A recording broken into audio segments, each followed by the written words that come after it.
Great innovation there by the students there. Now, let's go straight to the interview that we had promised you earlier, an exclusive interview with the former immediate Jubilee vice chairperson, that is David Murathe. He resigned today, saying that his position is no longer tenable in the ruling Jubilee party. He's now here with me in our studio. Good evening, Mr. Murathe. Evening, welcome to the program. Yusuf. Good evening. Okay, good to see you, and we're glad you've decided to come and talk to us, perhaps what exactly happened within the ruling Jubilee party.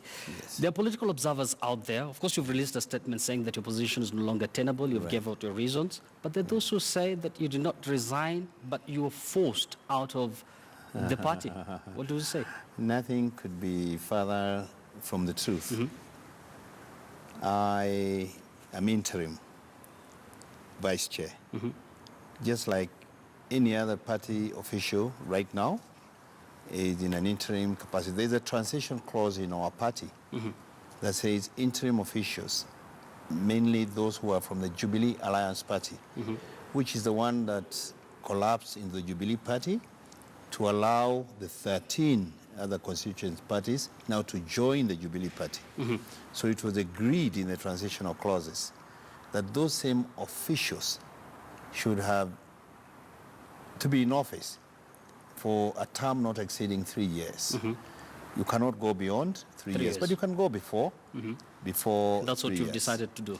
I decided because even as we were forming this Jubilee Party, people are jostling for positions. We have come to a point where people have seen an opportunity to start clamoring for those same positions. And we're saying, look, it's not like somebody is dying to hold on to those positions. After all, like I have no ambitions to get back to politics or to aspire to any office. Basically, you don't want to be a career politician. I am not. Yes. I'm retired. We're going to talk about the statements that you've been issuing, the latest one yesterday. That's right. And shortly, and we're going to play those sound bites for our viewers any moment from now. Yeah. But when you're making these statements, you know, when you're talking about, that there's no MOU that exists between Jubilee and, for instance, the deputy president, you're saying that you will personally go to the Supreme Court to block the deputy president's, William Ruto's presidential ambition come 2022. Yes. So when you're making these kind of statements, I'm sure so many Kenyans are wondering, are you making these statements as Murathe, a private citizen? Are you making these statements as Murathe, the Jubilee vice chair? Are you making it because you're friends to the president, perhaps? Can you come clear on that? And that is precisely the reason why I opted to get out, because of this perception that whenever I say something, I'm saying it at the behest either of the president or of some other forces. It's like I have no mind of my own. I thought in this country people had a freedom of expression and the right to express their opinion. And I feel unshackled now because they can no longer say or attribute what I say either to my party position or to my closeness, perceived or otherwise, to the president. It is me. I'm now as Murathe free to engage Yusuf. And this is just the beginning. They ain't seen nothing yet. So perhaps, were you making any consultations? Were you talking to the top brass within Jubilee parties before making this kind of damning statements? I must say, there, of course, the deputy president has his supporters out there. And when you're saying that there's no any kind of MOU between the party and the deputy president, have you ever sat back and thought, well, how will this augur with, those who support the DP? And how is it going to affect the unity of Jubilee, perhaps? MOUs are written documents, instruments, which are also deposited with the registrar of political parties. The MOU between Kibaki and Raila, for example, in 2002, was a public document. The one between Raila and Kalonzo in 2013 and 17 are public documents. I even think there are some already deposited in places like New York for the future of the NASA formations. I want to dare them to produce an MOU. As an insider who is aware You've not of seen the any arrangements from 2013 to date, I can assure you, and I challenge them, please, if you claim there was an MOU, produce it for the whole world and this country to see. There is none. The arrangement was clear about how they would share government. They shared government. In some instances, they took the more lucrative ministries. They have been part and parcel of this government. When you're referring to they, this is the deputy president, right? The deputy president's side. Because it's the deputy president and the president who came to an arrangement and an agreement. We are going into this thing together, and if we win, we will share it this way. And it happened. They actually took treasury, they took agriculture, they took energy, lands, you name it, which provided them with certain opportunities to plunder. Still on MOU, the people were asking, why did you bring this issue up now? Why didn't you talk about it, for instance, in 2013?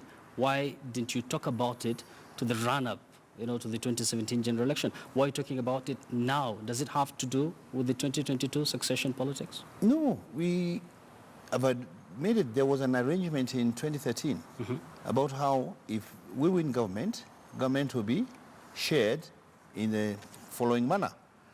When it came to 2017, the president was going for his final and last term. And by the way, like I keep telling people, this presidency is a pair. So it was in the best interest of the president to win the re-election, just like it was in the best interest of the deputy president to win in the re-election. So why now? The reason why I am bringing it out now is because this narrative is getting ingrained in people's minds. The narrative that there's an MOU. That there is an MOU, you have to support us. In the event you don't, XYZ will happen, and it is dangerous. It is a time bomb, and it has to be checked now. Why didn't you raise it during the run-up to the 2017 election? Because the president must be very vocal, saying, that he's going to rule for 10 years, and kept on referring to the deputy president as his brother who's going to rule for the next 10 years. Why didn't you raise it then? There was because nothing to raise. The people who feel like, the DP is being used to win the election. There was nothing to raise. I've just told you, this team was a pair. They were both defending their 2013 victory and campaigning both to win the 2017 victory. And I've said it on record. If they had some side arrangement between the president and the deputy, that is their business. But it is not a normal instrument which can be out there. Now, the danger with this thing, and I keep telling people, this thing is like a pressure cooker. The more you tell people, we have this arrangement, and in the unlikely or likely event that the deputy president, who is a Jubilee presumed candidate, does not win, there is a huge potential for explosion. Because they will go out there and say, we supported you in 2013, we supported you in 2017, now we have lost because you have reneged on your promise. So what is going to happen? That is why we are raising it now, so that people start to internalize and people start to accept that Mount Kenya, after Uhuru, should be free to make up their own minds about which way to vote without necessarily creating tensions that can occasion post-election violence. And speaking about Mount Kenya, Murathe, you're already on record saying that the president is young, he's going nowhere after his second term. We're going to play those sound bites for our viewers shortly in order to contextualize this debate. But for now, we're going to take a very short break. But when we return, I'm still going to continue engaging David Murathe, who had resigned today as Jubilee's vice chair. Stay with us right on Checkpoint. We'll be right back.